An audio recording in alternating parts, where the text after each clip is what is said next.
I recently got a ton of questions about teleprompting and teleprompters.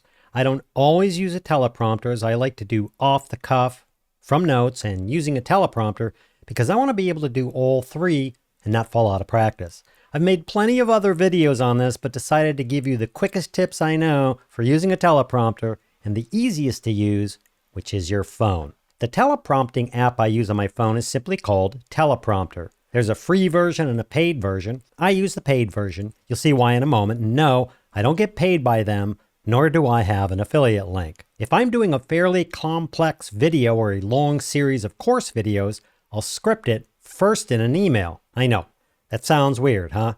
You'll see why in a moment. Let's say I'm done with my email script, then I send it to myself. I open the email, copy all the text, go to my teleprompter app, create a new script, and paste my text into the app. You can play around with the text size and all that, and for me, I found a speed of about 18 to 20 works for how fast I talk. I may run through the script a few times to see if it's too fast or too slow, but after years of doing this, I pretty much have it down. I take my phone and mount it to this arm, which allows me to pivot the phone, and this is really important, right up near the lens as close as I can. You can use anything to mount a phone, just make sure it's as close to the lens as you can put it. That way it will seem like you're looking to the lens, which is exactly what you want. I use the phone vertically because it restricts the width, whereas the phone horizontally means the viewer might see my eyeballs moving back and forth. It takes some practice to get the speed and looking natural on camera with this. Just don't stiffen up and use some hand movements as you would do normally. You can also periodically look away from the phone. It looks natural like this.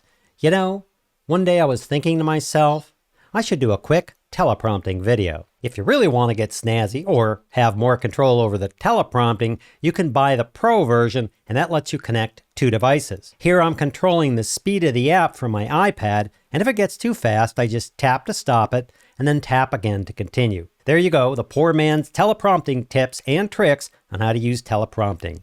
My advice is practice this method for longer or more complicated videos, practice using notes, and practice doing your videos off the cuff with no script. The more you practice, the better you'll get at all three, and no matter what situation you find yourself in, now or in the future, you'll be able to film yourself like a pro. Oh, and if you do follow your script exactly, you'll also have the benefit of being able to upload that script to YouTube as captions. Check out Basic Filmmaker University for free and paid courses, no spam, no ads, and get some of those smarticles. I hope that helps. Thanks for watching, and we'll see you next time. I recently got a ton of questions about teleprompters and teleprompting. Oh.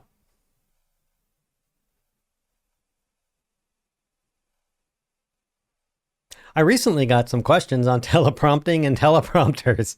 Might want to use the right camera when you're filming this.